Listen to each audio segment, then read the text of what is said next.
सतगुरु मेरा जानवर हो,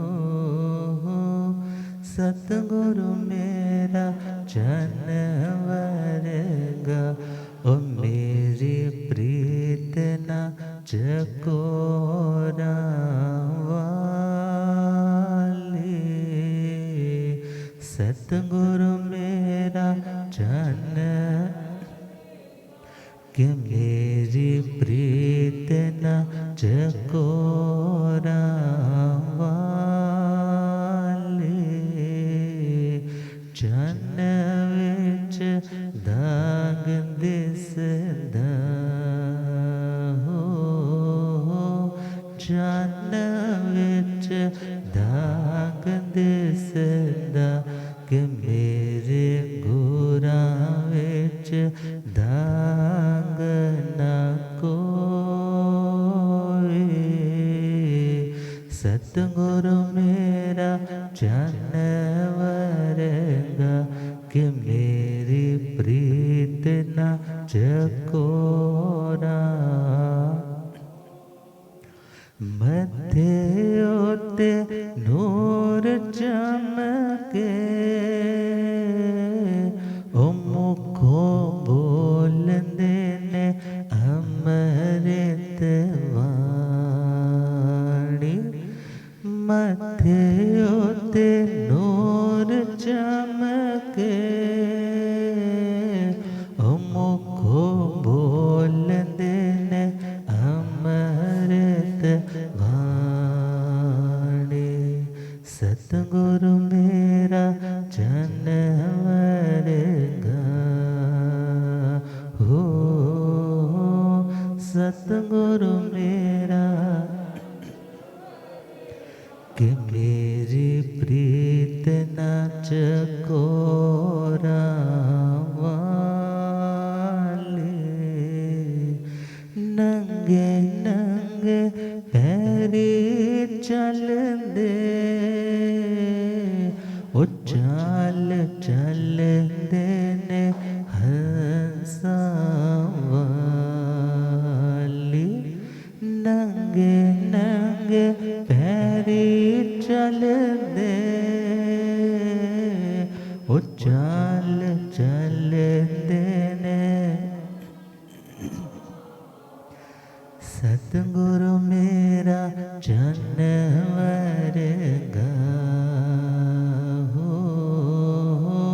सतगुरु मेरा जानवर कि मेरी प्रीत ना चकोरा। चिट्टा चोला मुख ते पट्टी ओ इत्थे चुकदी दुनिया सारी। चिट्टा चोला मुख ते पट्टी ओ इत्थे चुकदी सारे। सतगुरु मेरा जानवर हो, सतगुरु मेरा जानवर कि मेरी प्रीत ना चकोरा वाली। चन विच दाग दिसदा हो, चन विच दाग कि मेरे गुरां विच दाग ना कोई। सतगुरु मेरा जानवर कि मेरी प्रीत ना चकोरा।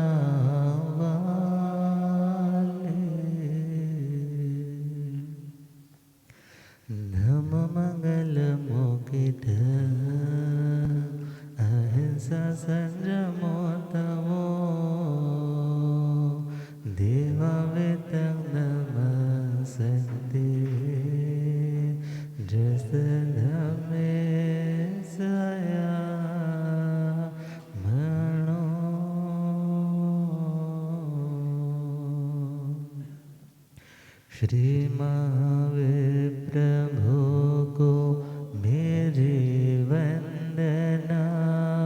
श्री महाविप्रभु को वंदना वंदना वंदना वंदना वंदना वंदना वंदना।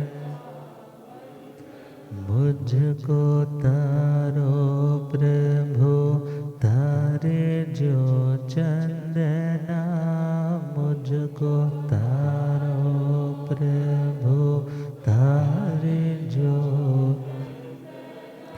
वंदना वंदना वंदना वंदना वंदना वंदना।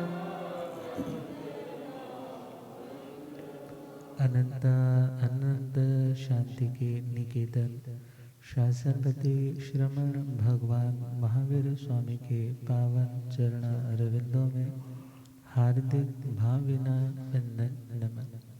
मेरे अंधेरे जीवन को रोशनी प्रदान करने वाले परम उपकारी आगम ज्ञान के भंडार आगम ज्ञाता आगम पुरुष जिन शास्त्ररत्न हिमाचल केसरी उपाध्याय भगवंत श्रद्धे गुरुदेव श्री जितेंद्र मुनि जी महाराज साहब के पावन चरण कमलों में एवं पाठ पर विराजमान उग्र तपस्वी आदर्श सेवा भावी तप शिरोमणि श्रद्धे गुरुदेव श्री रमण मुनि जी महाराज साहब के चरणों में भावभीना हार्दिक वंदन नमन।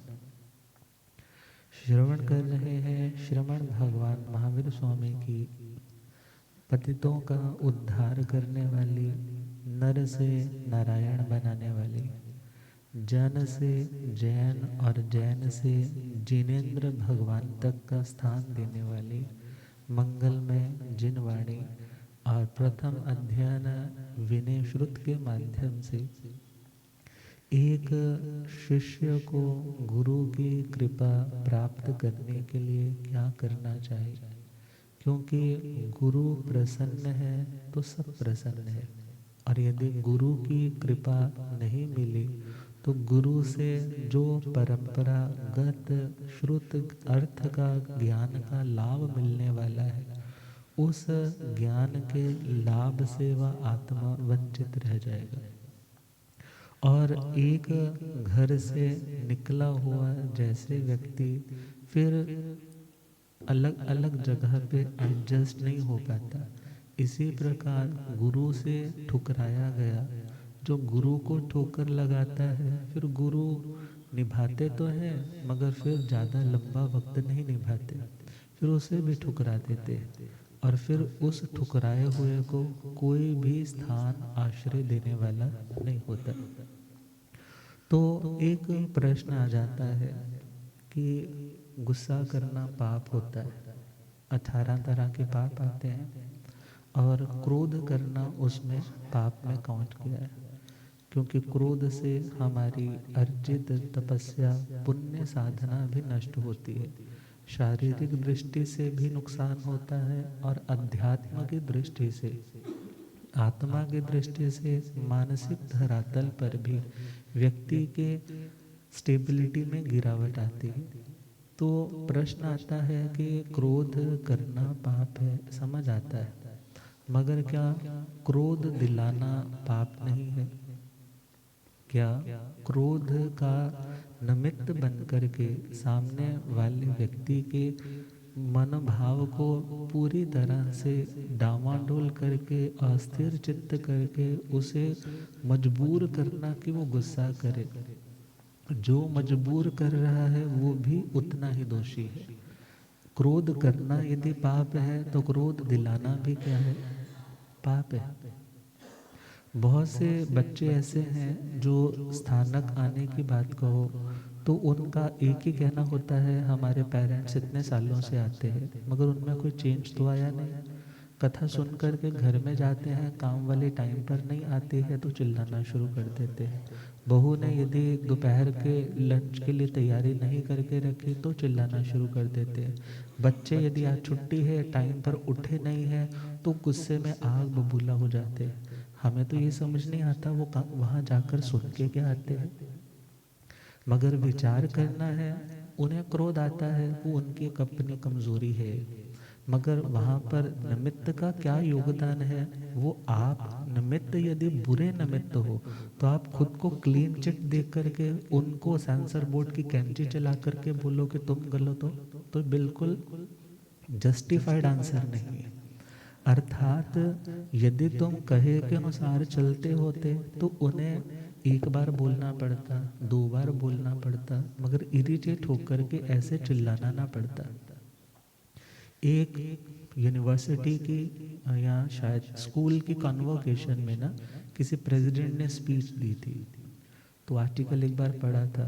तो उस आर्टिकल में उसने लिखा कि आप सोचते हैं कि बचपन में हमारे पेरेंट्स हमें ज़्यादा प्यार देते हैं, ज़्यादा हमारे प्रति सॉफ्ट होते हैं, मगर जैसे जैसे हम बड़े होने लग जाते हैं उनका बिहेवियर भी रफ होने लग जाता है, वो हमारे पर ज़्यादा चिल्लाने लग जाते हैं। मगर ध्यान देना है, वो यदि आज चिल्ला रहे हैं, यदि आज वो रफ हुए हैं, वो अपने आप नहीं हुए, कहीं ना कहीं सॉलिड रीजन तुम हो, क्योंकि तुम उनकी बात को सुनते नहीं हो। तो इस 13th गाथा में परमात्मा ने एक शिष्य को गुरु का हृदय जीतने के लिए उन्हें प्रसन्न रखने का मंगल में संदेश दिया है। और फरमाया है, सपोज गुरु क्रोधी मिल गए, गुरु का टेम्परामेंट जल्दी लूज हो जाता है, मगर गुरु है ना, और गुरु ने अपने गुरुओं के प्रति तो शालीन भाव रखा होगा, हो सकता है उन्होंने तुम्हारे से ज़्यादा अनुशासन कठोर सहा होगा, तो उनसे वो बात टॉलरेट नहीं होती है। मगर यदि तुम गुरु के अनुसार चलने वाले हो तो तुम उन अशांत शीघ्र गुस्से में आने वाले गुरुओं को भी बहुत शीतल बना सकते हो। बच्चे यदि बहुत सॉफ्ट है, बहुत पोलाइट है, बहुत हम्बल है, तो वो अपने पेरेंट्स के स्वभाव की उग्रता को भी कंट्रोल कर सकते हैं। ये भी तो कंट्रीब्यूशन है।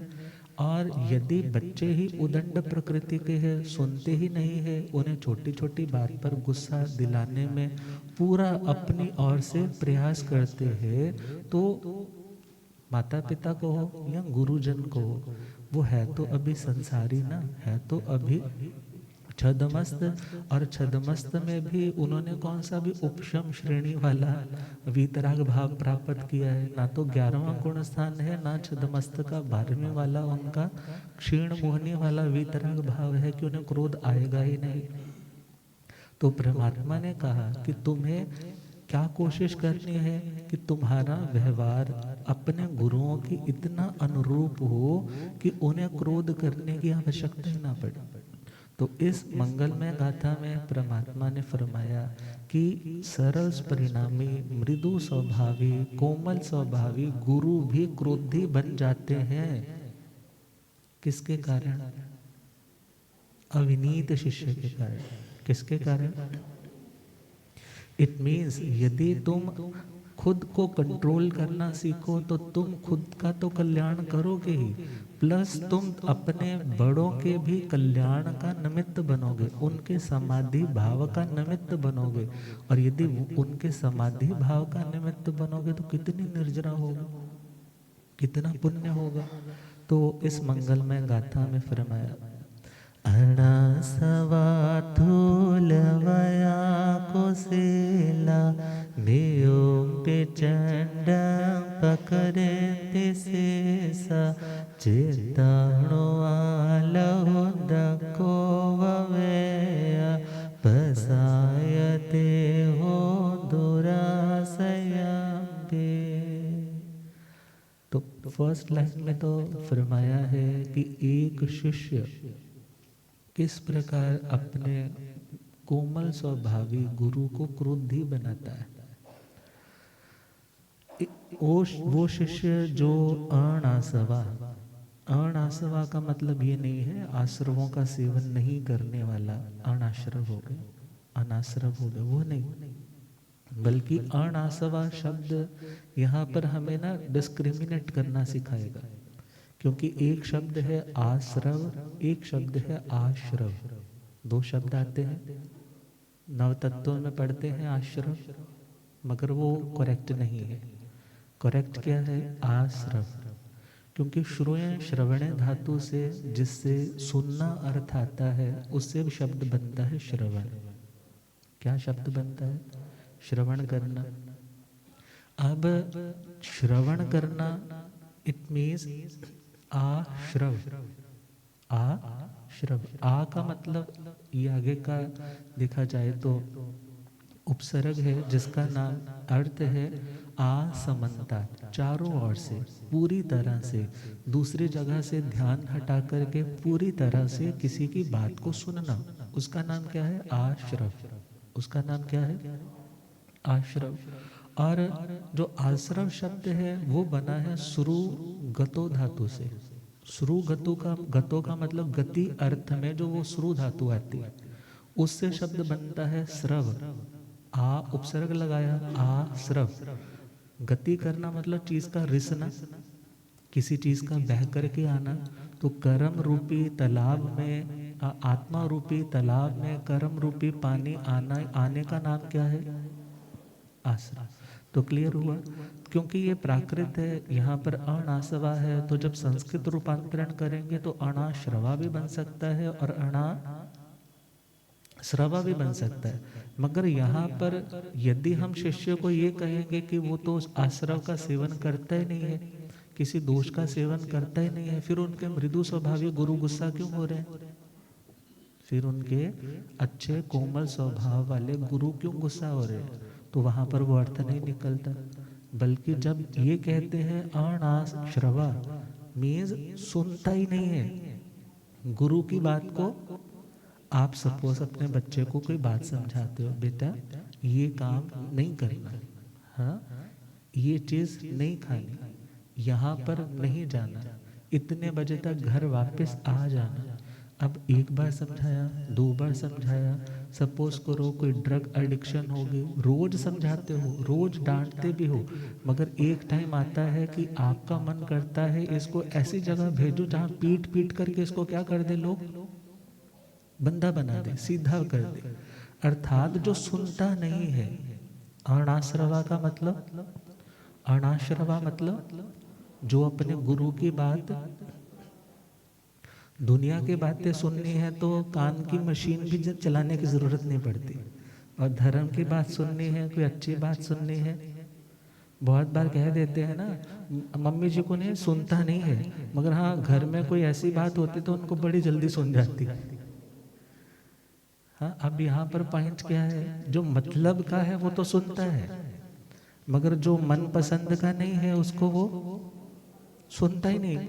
गुरु कहते हैं मैंने इतनी बार बोला, मैंने तो सुना ही नहीं, मेरे को पता ही नहीं आपने कब कहा। या सुन करके भी अनसुना कर देता है। सुन करके भी सामने वाले को इरिटेट करने का फर्स्ट पॉइंट है, वो बोल रहा है और तुम क्या कह रहे हो मुझे तो, या तुम अपने किसी काम में ही अपना कंसंट्रेशन दिखा रहे हो, उसको इग्नोर कर रहे हो। मीन्स गुरु कह रहे हैं, गुरु को इग्नोर किया जा रहा है, गुरु कुछ संदेश दे रहे हैं तो उसके प्रति अटेंशन नहीं दी जा रही, या जो समझाते हैं उस कहने को मानता नहीं है। पंजाबी में को तो कहने कार नहीं है, जो नहीं, कैसा नहीं है, कहने कार नहीं है, कहने में नहीं है।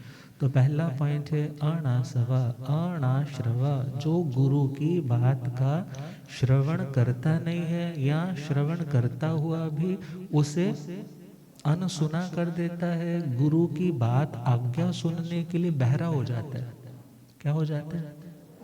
और सिंपल लाइन याद रखना, जो गुरुओं की बात नहीं सुनता फिर दुनिया में कोई उसकी बात नहीं सुनता, फिर उसकी बात दुनिया में कोई नहीं सुनता। तो भगवान और गुरुओं की बात सुननी है। क्यों सुननी है? क्योंकि हमें आगे बढ़ना है।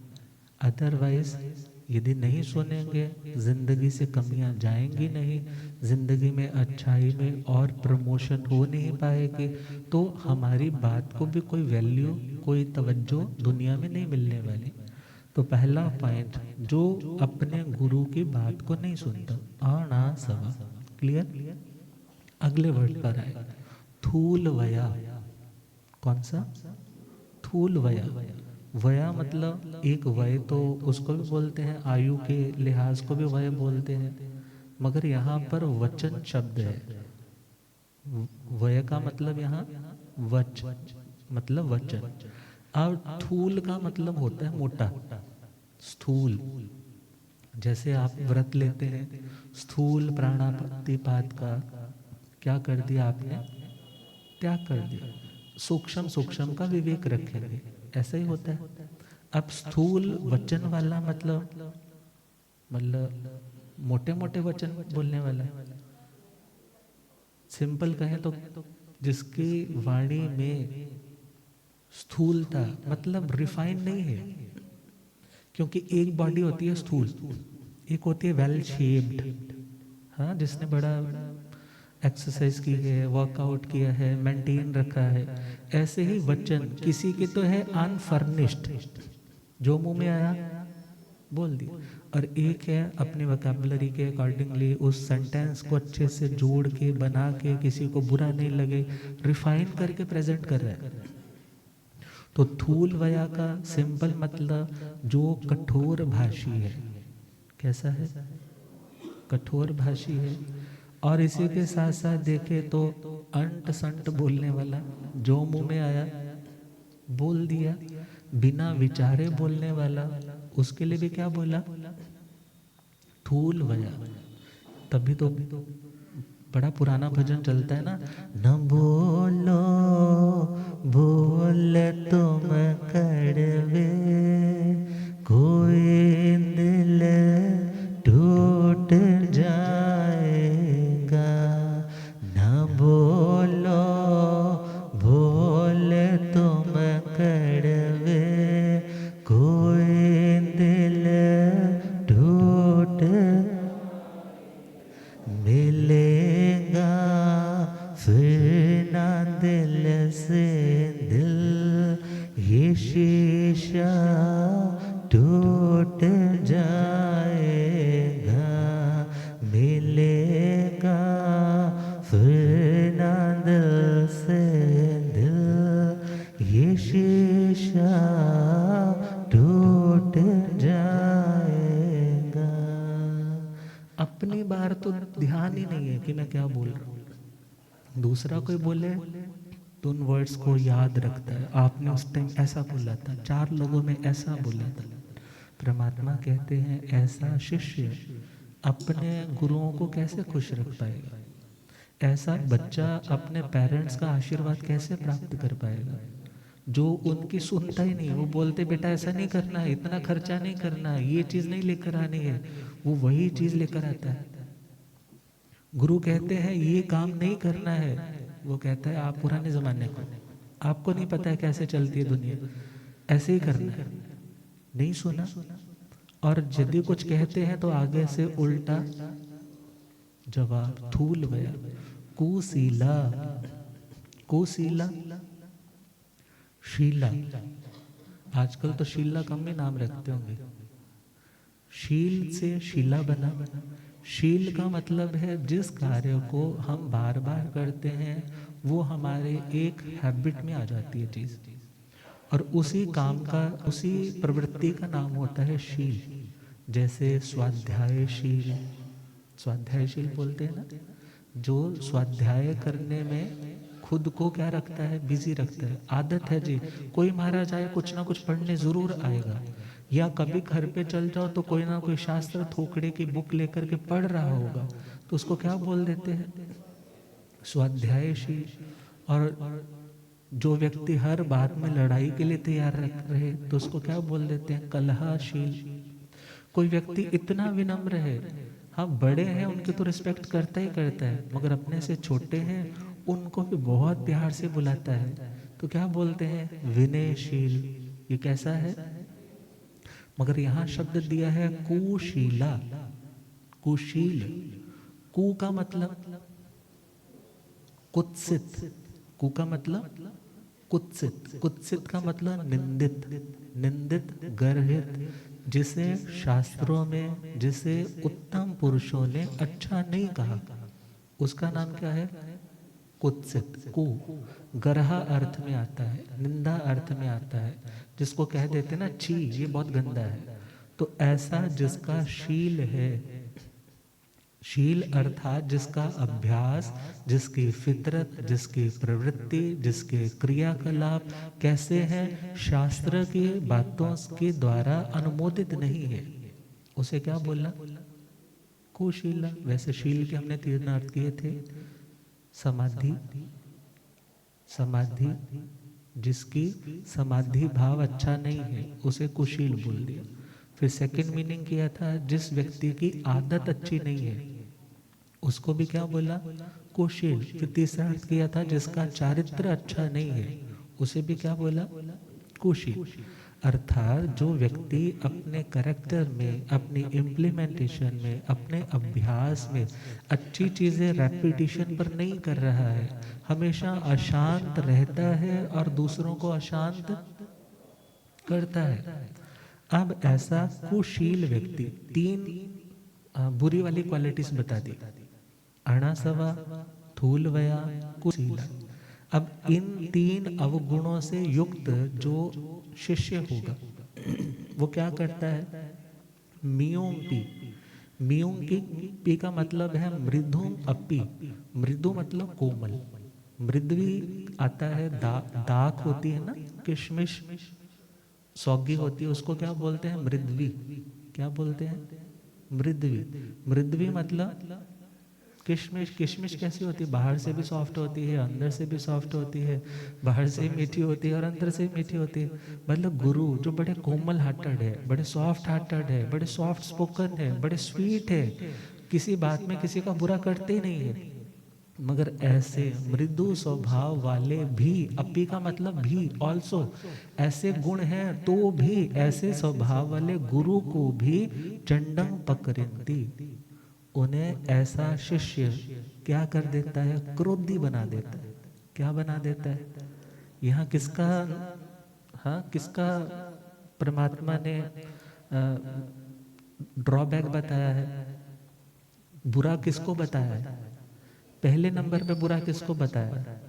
क्रोध करना भी बुरा है, गुरु भी बेचारा बुरा बनेगा, मगर उसे बुरा बनाने वाला कौन? शिष्य। कहा चंडम पकड़ती सीसा, वो शिष्य जिसे अनुशासन में रहना चाहिए था, मगर वो ना तो गुरु की सुनता है, ना तो अच्छा बोलता है, और ना ही अपनी जिंदगी में आदतों को सुधारता है। ऐसा शिष्य अपने मृदु स्वभाव वाले, कोमल स्वभाव वाले, सॉफ्ट हार्टेड है, जो सब के लिए जो काइंड हार्टेड है, सबसे जो पोलाइट बोलते हैं, ऐसे गुरुओं को भी वो क्रोधी बना देता है। चंड, चंड का पंजाबी में भी होता ना, चंड मारा तेरे। अब चंड का मतलब क्रोध भी होता है। चंडी, चंडी किसके लिए आता है? देवी के लिए आता है, जो क्रोध के आवेश में होती है। तो कहा वो गुरु भी फिर चंड अर्थात क्रोध से युक्त हो जाते हैं। अब सीसा शब्द है, सीसा पुराने ज़माने में ना, एक वो छोटा सा बचपन में, पुराना ज़माना क्या, जब हम घर पे ही होते थे तो एक बचपन में कोई ना कोई बुझारत पूछते थे तो कहते थे अजी बाजार जाइयो मेरे जैसी एक और लेकर आइयो, बाजार जाइयो और मेरे जैसी एक और लेकर आइयो। तो आंसर क्या होता? सीसा। क्या आंसर होता? ये थोड़ा बोलना कि मेरे जैसे एक और लेकर आनी है, सीसा। अब सीसा मतलब जिसमें उस बिंब का प्रतिबिंब पड़ेगा। अब शिष्य कौन? शिष्य के लिए शब्द प्राकृत में दिया सीसा। क्या शब्द दिया? अब जिसके अंदर अपने गुरु के संपूर्ण गुण उसी भांति, शिष्य की भांति झलकने लग जाए, वो उनको उसी तरह से कैप्चर करे, उसी तरह से उनको प्रतिबिंबित करे, उनके गुण उसके अंदर जब पूरी तरह से झलकने लग जाए, तब वो कौन है? सीसा। शिष्य को क्या बनना है? सीसा। क्या बनना है? तो परमात्मा कह रहे हैं मियों भी चंडम पकड़ती सीसा, मगर वो जो सुनता नहीं, जो करैक्टर अपना सुधारता नहीं, जो कठोर ही कठोर बोलता है, अंट संट बकवास करता है, ऐसा कुशिष्य अपने अच्छे गुरु भगवंतों को भी क्या कर देता है? क्रोधी स्वभाव का बना देता है। चित्ताणुआ लहु दखो वेया पसाये तेहु दूरा से अंपी। चित्ताणुआ चित्त के अनुगत चलने वाला, चित्त और अनुगत अनुगत का मतलब अकॉर्डिंगली, अनुसार। अब फरमाया चित्ताणुआ जो अपने गुरु भगवंतों के चित्त के अनुरूप चलने वाला है, अपने गुरु भगवंतों के चित्त के, चित्त मतलब उनकी इच्छा के, पधारी हमारे सब विराजी, चित्त के अनुरूप चलने वाला है। चित्त एक आत्मा की ही, चेतन की ही एक शक्ति का नाम है, जिसे मन कह देते हैं। जिसको क्या कह देते हैं? मन कह देते हैं विराजी। तो चित्त के अनुरूप मतलब गुरुओं के मन के अकॉर्डिंगली जो चलने वाला है, जो गुरु के मन के अकॉर्डिंगली चलने वाला है, ऐसा शिष्य लहु दखो वो वेया। लहु मतलब खून वाला लहू नहीं, लहू का मतलब लघु, लहू का मतलब लघु। लघु किसे बोलते हैं? छोटे को। और दखो वेया, दखो वेया दक्ष, लघु और दक्षता से उपपेत, उपपेत मतलब युक्त, उपवेया मतलब युक्त। उसके अंदर कौन सा गुण है? लघु का मतलब शीघ्रता से, लघु का मतलब शीघ्रता से। क्योंकि जैसे वो शास्त्रों में पढ़ते हैं ना, लघु कर्ण विमान प्रवर में आरूढ़ होकर के, मीन्स जिसकी स्पीड बहुत तेज है, बहुत जल्दी से अपनी मंजिल तक पहुंचा देता है। अब यहाँ पर लघु का मतलब वो शिष्य, पहला पॉइंट, जो खुद को बड़ा छोटा समझता है, खुद को, क्योंकि जो परमाणु होता है, परमाणु होता है ना, वो तो एक ही समय में क्या हो जाता है, कहते हैं यहाँ से सीधा लोकाग्र तक पहुंच जाता है। जो छोटा होता है उसकी स्पीड भी ज्यादा होती है, जो जितना हैवी होता है उसकी स्पीड भी उतनी कम होती है। तो लहु दखो वेया, वो शिष्य जो खुद को छोटा मानता है, पहला पॉइंट। लघु अर्थात गुरु की आज्ञा को बड़ी जल्दी से पूरा करता है। गुरु ने जो कहा उस काम को इंस्टेंटली, बस गुरु जी अब कहा, बस अभी करके आता हूं। मगर कोई काम करता तो है, कोई व्यक्ति काम तो करता है, मगर पंजाबी में कहते हैं ना फहावड, फहावड समझते हैं ना, मतलब काम च कड़म पाता, काम ਵਧਾता है, बल्कि काम परफेक्शन के साथ नहीं किया। मगर वो शिष्य जो गुरु की आज्ञा को लघु अर्थात बहुत जल्दी और दक्षता के साथ, कुशलता के साथ, निपुणता के साथ कंप्लीट करता है, इस गुण से उपपेत है, युक्त है।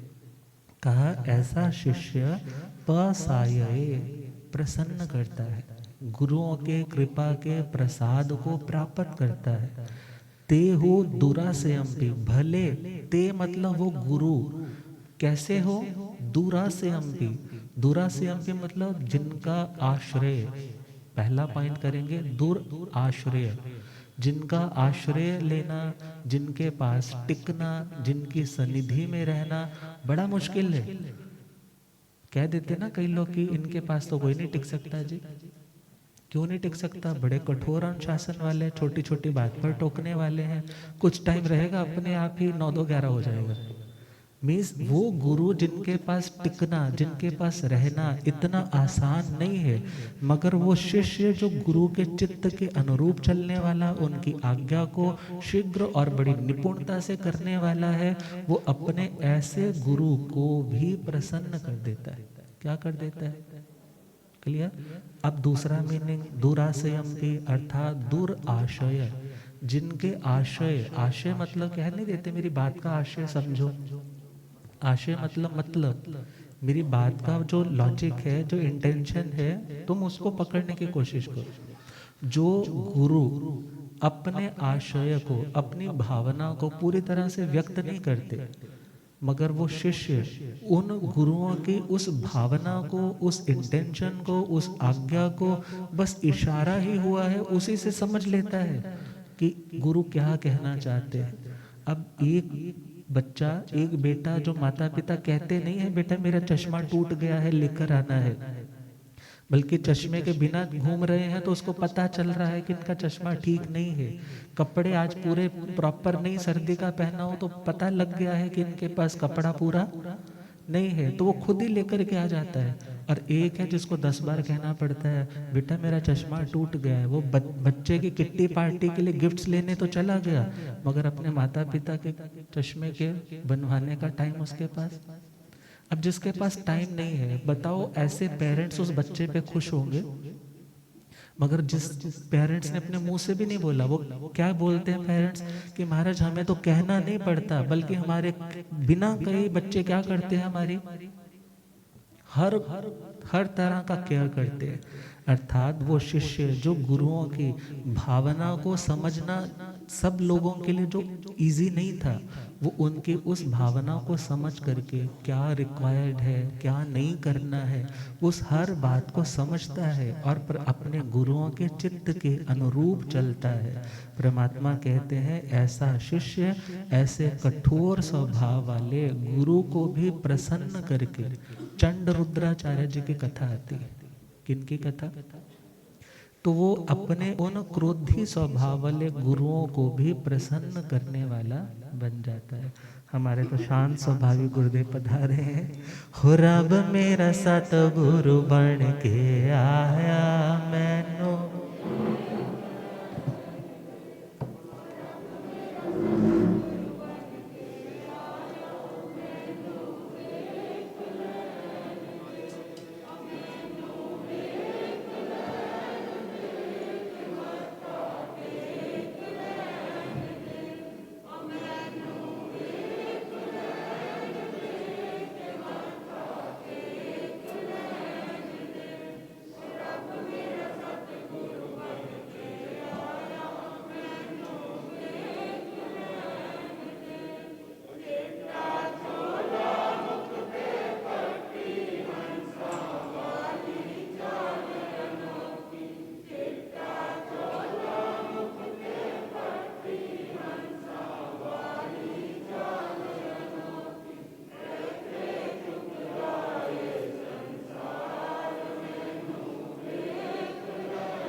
हो रब मेरा सतगुरु बन के। बोलिए आगम ज्ञाता आगम पुरजन शास्त्र तन हिमाचल केसरी उपाध्याय भगवंत श्रद्धे गुरुदेव श्री जितेंद्र मुनि जी। उप्रवर्त प्रज्ञा पुरुषोत्तम श्रद्धे गुरुदेव डॉक्टर श्री सूरत मुनि जी। तो जो शिष्य अपने गुरुओं की बात को वैल्यू देता है वो भी वैल्यूएबल बन जाता है, और जो गुरुओं को वैल्यू नहीं देता फिर उसकी वैल्यू भी दुनिया में कोई भी नहीं होती। तो क्या कहा है? गुरु वचनों को सुन के अनसुना करे अविनीत, गुरु वचनों को सुन के अनसुना करे अविनीत। कैसे अपने गुरुओं का सकता है मन जीत, कैसे अपने गुरुओं का सकता है मन। गुरु वचनों को सुन के अनसुना करे अविनीत, कैसे अपने गुरुओं का सकता है मन। गुरुओं की बातों का करता आनंद, संयम की मैली रहती है चांद। गुरु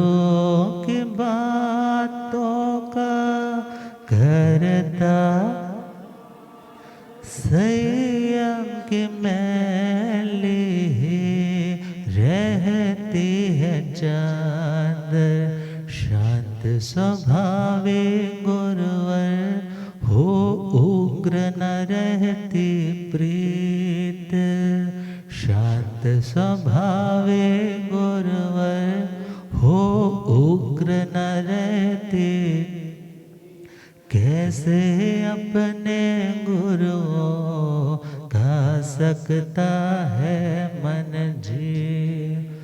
मन मुख से गुरु मुख होकर जो चलता, पत्थर हृदय फिर गुरु का पिघलता। मन मुख से गुरु मुख होकर जो चले, पत्थर हृदय फिर गुरु का पिघलता।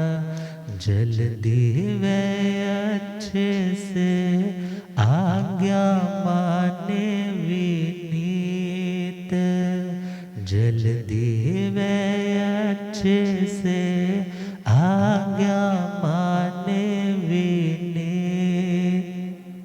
ऐसे अपने गुरुओं का सकता है मन जीत, ऐसे अपने गुरुओं का।